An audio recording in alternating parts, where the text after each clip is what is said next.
How's it going? I'm Micah Rock and Roll. This is a new video series I'm going to do called From the Collection, where I show you comics and manga that I think are cool and that you should know about. Today we're going to look at Osamu Tezuka's Dororo. It's creepy, it's cool, and it's cartoony.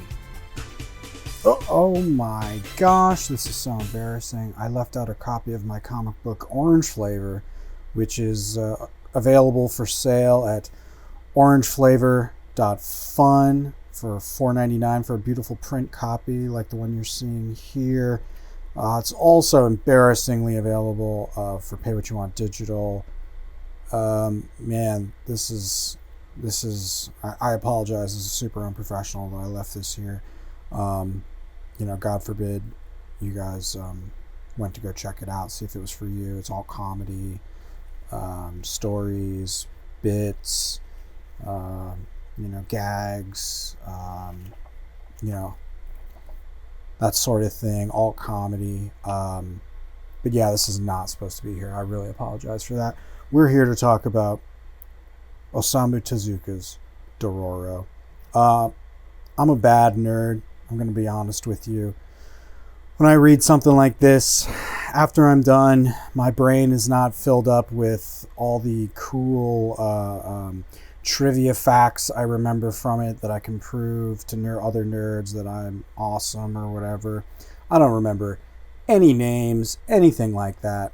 When I read something like this that I really enjoy and cherish, what I take from it is how it made me feel while I was reading it, and the overall kind of vibe of the piece.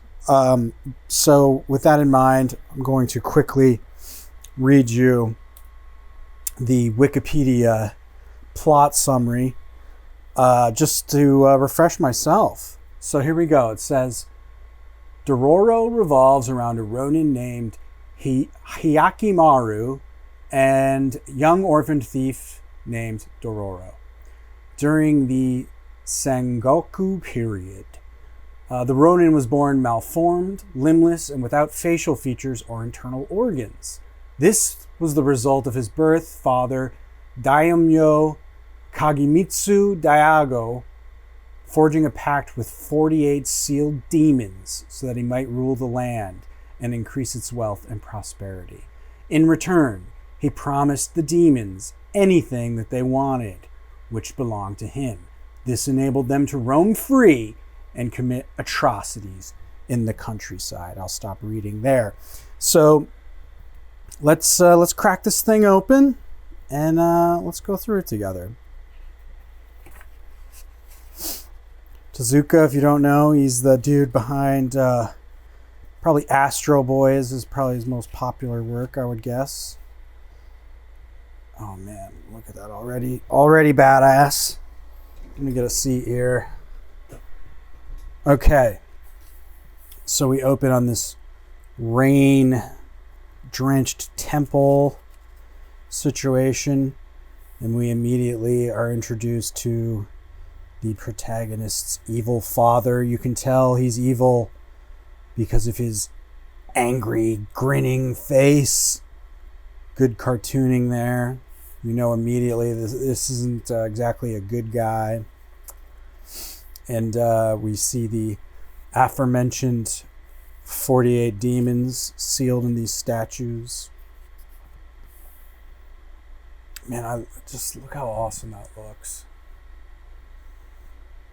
You go from like simple cartooning to like hyper realistic, just badass. This aura glow around the lightning strike.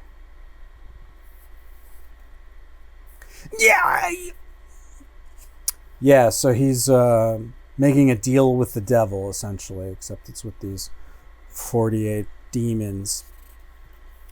And the result of that is he pays a price in that his baby is a weird little creep that he forces his wife to send out on a basket in the river, like Moses from the biblical and Jewish tale.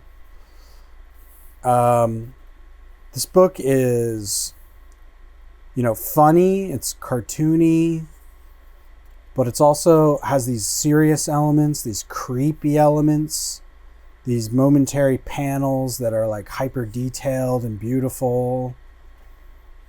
This is the young, what's his name? I can't remember his name. The young baby grown up as this ronin, traveling the world, running into these demons that are responsible for his deformations. As you can see, there's like these sandals are actually a demon. And then it's revealed, whoa, his arm is fake. It's actually a sword in there. And we learn as we go that he was basically born. You'll see he's basically. I was like, doesn't this shit look like Popeye? Like I love the cartooning. It's great. Like it looks so goofy one minute, and then just previously he's like spraying blood everywhere, and chopping a dog in half. It's just like a fun mix that you don't get in Western comics as much. But yeah, as I was saying, we are going to come to this is like a swamp monster, swamp demon that gets this guy. Oh shit! Sucks the life right out of him. Again, it's that mix of fun, goofy cartooning with kind of creepy subject matter.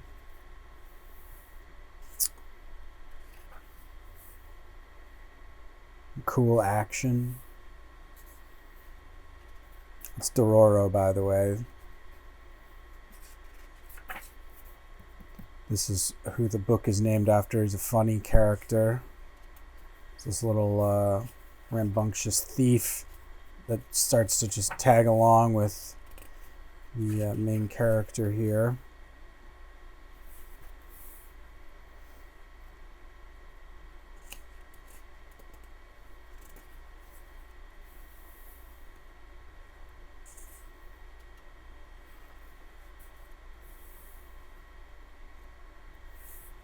Again,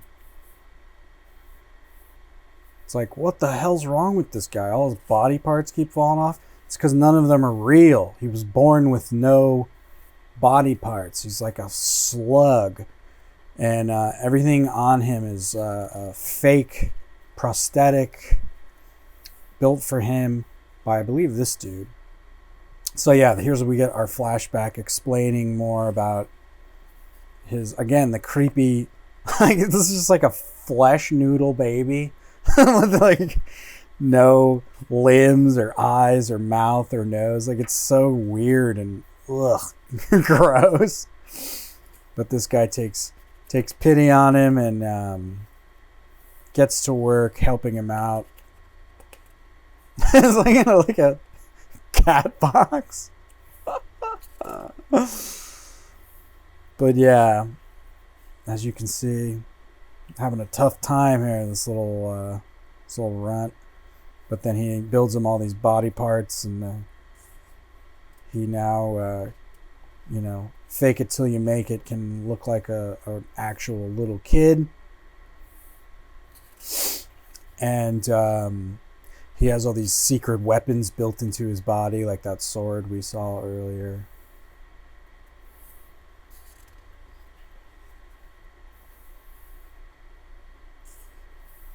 A little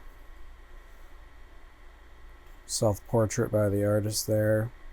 Again, kind of like you would never see that. And well, that's not true. I guess Stan Lee and Jack Kirby put themselves in a few comics back in the day. So I guess there's some precedent there. But yeah, like a self-referential kind of gag.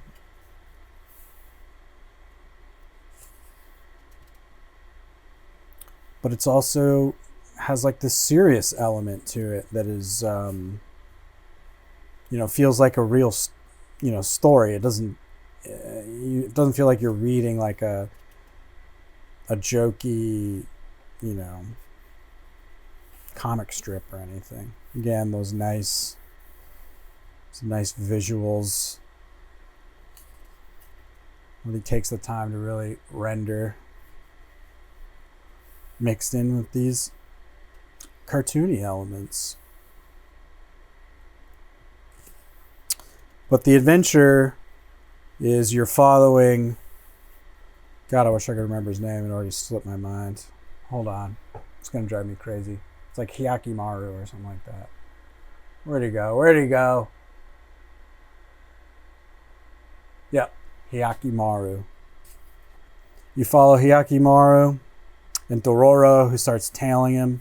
And eventually he just gives up and brings him along on his adventure. And the story goes, if he kills these demons that his father prayed to or sold his soul to, basically, he will restore his eyes and his limbs and his nose and his tongue. And so we follow him kind of getting into these adventures and discovering that, certain characters are actually demons in disguise, and then he kills them, and then he, for instance, gets his eyes back. So we follow him on this adventure. Very entertaining. Again, very dark subject matter. People are getting murdered. People's homes are getting destroyed. Double sword. Perfectly nice ladies are getting rocked by bad guys. It's done in this, again, cartoon style, but the subjects are serious.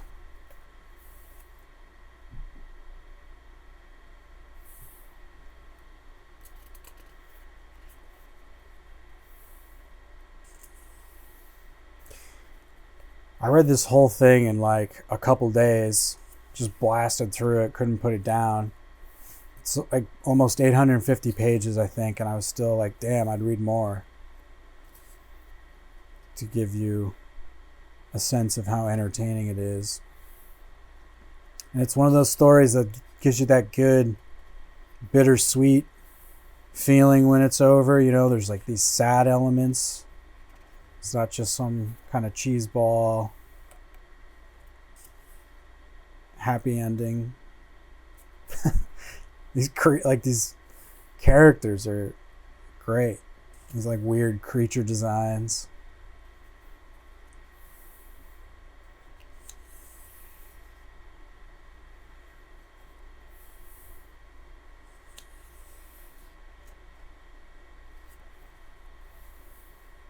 Boom. Got ourselves a monster. Shit!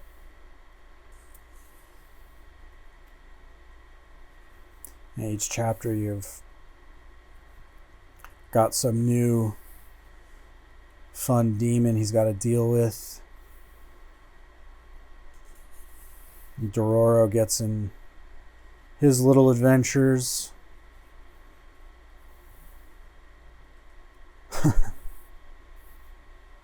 Ouch.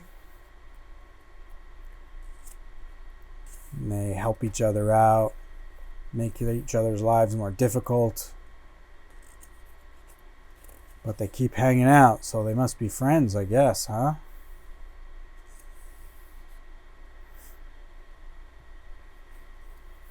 Flipping until I get to this one specific image that is the image of this book for me.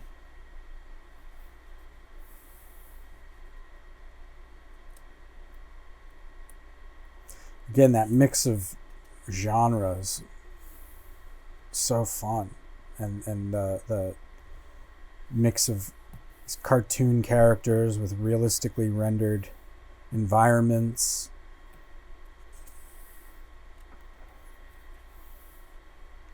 It's like you can make one segment a funny gag, and then the next segment you're chopping up your enemies, dealing with heavy issues. Just giving yourself the freedom to explore everything inside one story. I'd like to see more of that.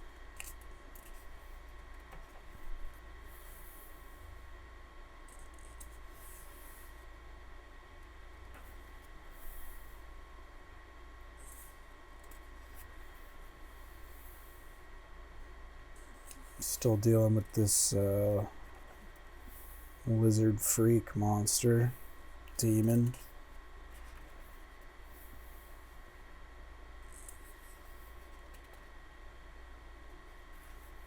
This is probably my favorite thing by Tezuka that I've read. I haven't read tons of stuff by him, but this is definitely the most fun thing I've read by him. And again, that kind of creepiness factor is pretty awesome.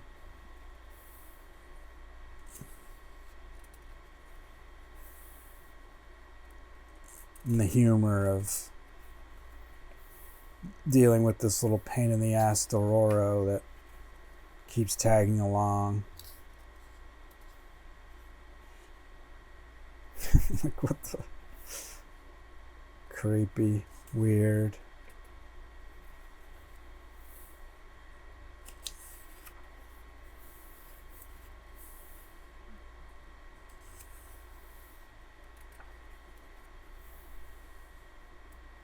We're getting close, I think, to my favorite panel.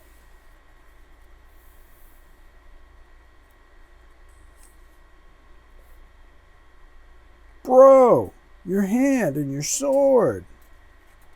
Calls him bro all the time. Shit, he grew an arm because he took out that demon. That was the demon that took his arm, I guess. I also like these patterns on his, I don't know if it's a kimono or not, but his cool ronin outfit. Yeah, if you like ghosts, if you like monsters, if you like weird, kind of Tim Burton-esque characters, if you like some action with your comedy, if you kind of like a melancholy kind of a feeling as you read the sad things these characters have to go through. This is absolutely an awesome book to pick up. It's the entire series, by the way, in one book. I think it ran for 3 years. Started in one manga magazine, got canceled, picked up and finished in another one. From what I remember of the Wikipedia article I read. Again, I never remember specific details. More the feeling of things. I like that. Sort of mirroring each other. The road and maybe that might be the river. And the tree.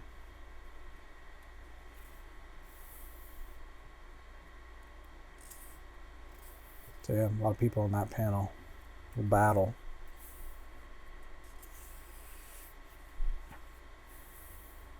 We're getting close to my favorite panel. I can feel it. Shit. That's what I'm talking about. You know, panels like that, you remember you're not watching a Saturday morning cartoon, even though it might feel that way sometimes, just because of the way it's drawn. But again, as you read, the subject matter feels like you're reading something a little older.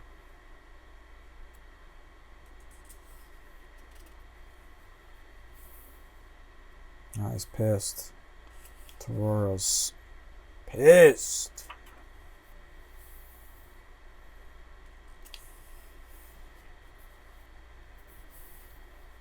Uh-oh. New character. Wonder if he's a demon. Alright, I'm flipping through till I get to the... That's a nice one. I like that. Till I get to my favorite panel now. Where is it? Where is it? Oh, here it is. I knew it was close. Boom. How badass is that?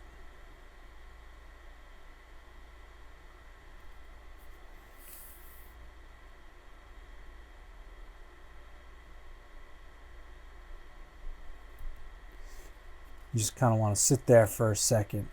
Feels like it's a scene in a movie that you stay on for a little while. Hear the wind blowing.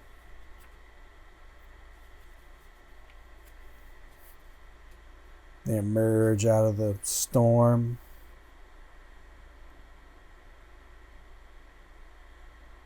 And discover there was a battle there long ago. Got skulls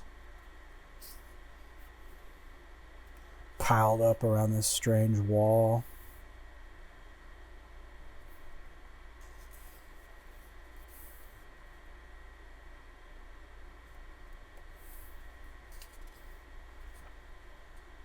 Oh yeah. Saying Dororo stinks, go take a bath. But they refuse. Why? Why does he refuse to take a bath? That's something revealed later on. I'll let you discover it. Discover why. Oh shit. a lot of fuck you to dog moments in this comic.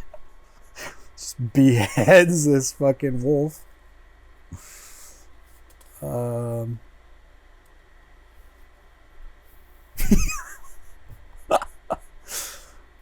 Fucking wolf demons. Bro! You think Dororo sounds like a California surfer? Bruh! Take out the demon, bro! Anyway. It's probably enough. You get the idea. Fucking execution, bro. That looks an awful lot like Hyakimaru's dad. Is that who that is? I don't know. I'll avenge your death. I'm telling you.